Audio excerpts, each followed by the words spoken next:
एष रेडियो नेपालः सम्प्रति समाचारः श्रूयन्ताम् प्रवाचकः उपेन्द्र दहालः। सर्वकारेण विद्युच्छुल्कस्य अप्रदानस्य विवादस्य कारणेन विच्छिन्न विद्युत प्रसारणेभ्यः उद्योगेभ्यः तत्कालं विद्युतं प्रदातुं नेपाल विद्युत प्राधिकरणं निर्दिष्टं वर्तते। सिंहप्रासादवर्तिनि प्रधानमन्त्री मन्त्रिपरिषदः कार्यालये ह्य उपविष्टेन मन्त्रिपरिषदः उपवेशेन विद्युत प्राधिकरणस्य उद्योगानां च मध्ये विद्यमानस्य प्रदेय शुल्क विवादस्य यथार्थम् अनुसन्धातुं समितेः संघटनाय विच्छिन्न विद्युत प्रसारणेभ्यः उद्योगेभ्यः विद्युतः प्रदानाय च निर्देशनं प्रदातुं निर्णीतमिति सर्वकारस्य प्रवक्ता संचार सूचना प्रविधि मन्त्री च रेखा शर्मा अज्ञापयत्। उपवेशेन विद्युच्छुल्कस्य विवादस्य यथार्थम् अधीत्य प्रतिवेदनं प्रस्तोतुं सर्वोच्च न्यायालयस्य पूर्व न्यायाधीशस्य गिरीश चन्द्रलालस्य नेतृत्वे उद्योगोर्ज मन्त्रालययोः प्रतिमन्त्रालयम् एकस्य सहसचिवस्य सदस्यत्वे च त्रिसदस्यीयाम् अनुसन्धान समितिं संघटयितुं निर्णीतमिति मन्त्री शर्मा अज्ञापयत्। ह्यः उपविष्टेन मन्त्रिपरिषदः उपवेशेन नेपाल दूरसञ्चार प्राधिकरणस्य अध्यक्षेण पुरुषोत्तम खनालेन प्रदत्तं त्यागपत्रं स्वीकर्तुं रिक्ताध्यक्षपदे नियुक्तये नामानि परामृष्टुं संचार सूचना प्रविधि मन्त्रालयस्य सचिवस्य नेतृत्वे परामर्शन समितिं संघटयितुं प्राधिकरणस्य सदस्याय नवराज अधिकारिणे अपर व्यवस्थायाः असम्पादनं यावत् कार्यवाहकाध्यक्षस्य दायित्वं निर्धारयितुं च निर्णीतं वर्तते। एवमेव उपवेशेन राष्ट्रिय विकास परिषदि जनपद समन्वय समितिभ्यः स्थानीय स्तरात् विभिन्नानां निकायानां पदाधिकारिभ्यश्च 25 सदस्यां मनोनेतुं च निर्णीतमिति सर्वकारस्य प्रवक्ता संचार सूचना प्रविधि मन्त्री च रेखा शर्मा असूचयत्।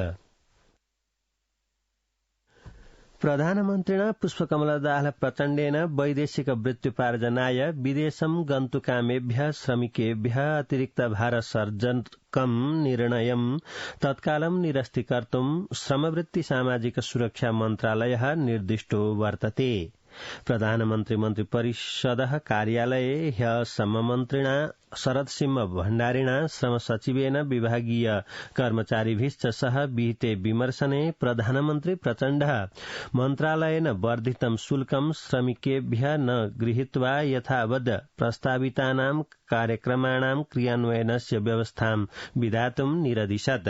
प्रधानमन्त्री प्रचण्डः राष्ट्रस्य अर्थतन्त्रे वैदेशिक वृत्त्युपार्जनाय विदेशं गतानां नेपालिनां महत्वपूर्णं योगदानम् अस्तीति स्मारयन् श्रमिकेभ्यः कथंविधमपि अतिरिक्तं भारं न निर्वाहयितुं अभिमुखीकरण प्रशिक्षणादि कार्यक्रमान् श्रमिकाणां हितं ध्यात्वा निःशुल्कं सञ्चालयितुं च निरदिशत्। विमर्शने श्रमवृत्ति सामाजिक सुरक्षा मन्त्री शरदसिंह भण्डारी विश्व श्रमापणः वैद्युतीकरणयुतः सम्भूतोऽस्तीत्यतः नेपालेनापि आत्मानं तथाविधं सम्पादनीयमिति बलं प्रादात्। सशस्त्र द्वन्द्वस्य क्रमे त्यक्त प्राणानां सुरक्षाकर्मिणां परिवारजनैः प्रधानमन्त्रिणं पुष्पकमलदास प्रचण्डं मिलित्वा संसदि विचाराधीने सत्यनिरूपण मेलायोग सम्बद्धे विधेयके आत्मनः पक्षतः कथंविधापि बाधा न सृज्यते इति प्रतिबद्धता व्यक्तास्ति। द्वन्द्वे मृतानां सुरक्षाकर्मिणां परिवारजनाः सत्यनिरूपण मेलायोग सम्बद्धे विधेयके द्वन्द्व पीडितानां सुरक्षाकर्मिणां परिवाराणाम् उचित याचनाः सम्बोधयितुम् अनुरुन्धानाः सर्वकारेण द्वन्द्वस्य क्रमे राज्येन विद्रोही पक्षतश्च मारिताय उभय पक्षाय समानः व्यवहारः विहितोऽस्तीत्यतः सत्यनिरूपण मेलायोग सम्बद्धे विधेयके आत्मनः पक्षतः कथंविधापि बाधा न सृज्यते इति समस्पष्टयन्। तदवसरे प्रधानमन्त्री प्रचण्डः सर्वकारेण उभय पक्षतः मारितानां जनानां परिवारेभ्यः समानः व्यवहारः विहितोऽस्ति भविष्यत्यपि कथंविधोऽपि भेदभावो न स्रक्ष्यते इति समस्पष्टयत्। विधेयके सम्भावित विषयान् समाविश्य तेषां परिमार्जनं विधास्यते इति च प्रधानमन्त्री दाहालः समाश्वासयत्। प्रतिनिधि सभायाः राज्य व्यवस्था सुशासन समितौ सांविधानिक परिषदः कार्यकर्तव्याधिकार कार्यविधि सम्बद्धं 67-2000 विक्रम वर्षीयम् अधिनियमं संशोधयितुं निर्मितं विधेयकम् आधृत्य क्रमबद्धं विमर्शनं प्रारब्धमस्ति। ह्यस्तनोपवेशस्य प्रारम्भे सांसदाः सांविधानिक परिषदः कार्याणि पारदर्शिणी प्रभावकारिणी च सम्पादयितुं विधेयके प्रावधानानि वर्धयितुं बलं प्रादुः। सांसदाः दायित्ववाही जनेषु उपवेशे अनिवार्यतया उपस्थितेः नैतिकं बलं सर्जनीयं पदीय दायित्वं प्रति दायित्ववाहिनः सम्पादनीयानि योग्यानां जनानां चयनस्य आधाराः स्रष्टव्याः इति च धारणाः व्यक्तवन्तः।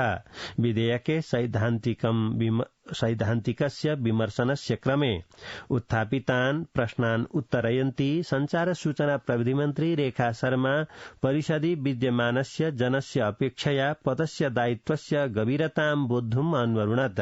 उपवेशे सांसदैः सांविधानिक परिषदं लोकतान्त्रिक विधेः प्रयोगस्य स्थलस्य रूपेण प्रभावकारिणीं पारदर्शिनीं च सम्पादयितुं विधेः व्यवस्थायाः निर्माणाय बलं दत्तमासीत्। शिक्षा विज्ञान प्रविधि मन्त्री अशोक कुमार राई काष्ठमण्डप चिकित्सा महाविद्यालयस्य आवासीय चिकित्सकस्य विशददाहालस्य निलम्बनं तत्कालं निरस्तीकर्तुं काष्ठमण्डप विश्वविद्यालयं निर्दिशति। काष्ठमण्डप विश्वविद्यालयस्य सहकुलपतिश्च मन्त्री राई चिकित्सकस्य दाहालस्य निलम्बनं निरस्य विश्वविद्यालयेन निर्मीयमाणानां मापदण्डानां निर्माणकार्यस्य सम्पादनस्य अनन्तरम् आवासीय चिकित्सकान् स्वास्थ्य शिबिराणि प्रेषयितुं निरदिशदिति मन्त्रालयस्य सचिवः सुरेश अधिकारी प्रतिनिधि सभायाः शिक्षा स्वास्थ्य सूचना प्रविधि समितेः ह्यस्तनोपवेशे अज्ञापयत्। ह्य एव संसदः शिक्षा स्वास्थ्य प्रविधि समित्या राष्ट्रिय परीक्षा समितेः कर्मचारिभिः नेपाल आदिवासी जनजाति महासंघस्य राष्ट्रियाभिभावक संघस्य विशेष शिक्षायाः अनौपचारिक शिक्षायाः गुठी शिक्षायाश्च प्रतिनिधिभिश्च सह शिक्षा विधेयकम् आधृत्य परामृष्टं वर्तते। सांसदाः षोडश्याः पञ्चवर्षीया योजनया कृष्युत्पादनस्य वृत्त्युपार्जन सर्जनस्य च विषयौ प्राथमिकतायां स्थापनीयौ इति परामर्शनं प्रादुः। राष्ट्रिय सभायाः सबल विकास सुशासन समितेः ह्य उपविष्टे उपवेशे सांसदाः यूनां विदेश पलायनं रोद्धुं कृषियोग्यां भूमिम् उपयोक्तुं च बलं प्रादुः। उपवेशे सांसदाः विकासस्य सम्भावनां समाह्वयं च निश्चित्य उद्योगानां विकासस्य आवश्यकतां प्रादर्शयन्। राष्ट्रिय सभायाः सदस्यानां निर्वाचने प्रत्याशिद्वयस्य विरुद्धे विरोध ज्ञापितोऽस्ति। सुदूर पश्चिम प्रदेशे नेपाली कांग्रेस दलस्य पक्षतः अपाङ्गतायुत व्यक्तीनां समूहात् प्रत्याशितां प्रस्तुतवतः नारायण दत्त भट्टस्य, कर्णाली प्रदेशे नेकपा माओवादी केन्द्रस्य दलित समुदायात् प्रत्याशितां प्रस्तुतवतः विष्णु विक इत्यस्य च विरुद्धे विरोध ज्ञापन पत्रं पञ्जीकारितम् अस्तीति निर्वाचन आयोगस्य प्रवक्ता शालिग्राम शर्मा पौडेलः अज्ञापयत्। राष्ट्रिय सदस्यानां रिक्तानां 49 पदानां कृते 52 प्रत्याशिभिः मनोनयन पत्रं पञ्जीकारितं वर्तते इति समाचारः।